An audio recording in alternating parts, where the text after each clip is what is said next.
বিশ্বজুড়ে শুধু শিক্ষিত অশিক্ষিত মানুষের মধ্যে নয়, উন্নত বিশ্ব অনুন্নত বিশ্ব সর্বত্র কিছু কুসংস্কার, কিছু ভুল ধারণা, কিছু অজ্ঞতা, স্টিগমা, মিথ জড়িত, যার ফলে এই রোগীগুলো মানবাধিকার লঙ্ঘিত হয়। ভেতরে আমরা যেটা চিন্তা করি, বাইরে যেটা প্রকাশ করি, সেটার মধ্যে কোনো লিঙ্ক থাকে না, ডিসকানেক্টেড হয়ে যায় সিজোফ্রেনিয়া রোগীর। ফলে তাদের চিন্তার মধ্যে ধোঁয়াশা তৈরি হয়। চিন্তার মধ্যে যখন ধোঁয়াশা তৈরি হয় তখন আবেগের মধ্যে পরিবর্তন আসে।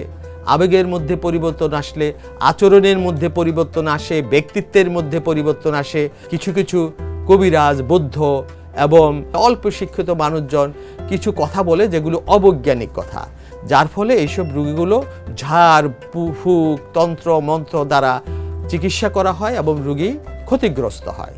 যত দ্রুত রোগীকে চিকিৎসা করা হবে তত দ্রুত রোগীর উন্নতি হবে, যত বিলম্ব হবে তত ক্ষতি হবে। কেউ সিজোফ্রেনিয়া রোগে আক্রান্ত হলে চিকিৎসকরা যখন বলে, ডায়াগনোসিস করে দেয়, তখন সেই রোগের চিকিৎসার জন্য পারিবারিক সাপোর্ট খুবই গুরুত্বপূর্ণ, নিয়মিত চিকিৎসা ফলো আপ খুবই গুরুত্বপূর্ণ এবং সেই ফলো আপের মাধ্যমে রেগুলার ওষুধ খেলে আমরা দেখি যে অধিকাংশ রোগী ভালো হয়ে যায়।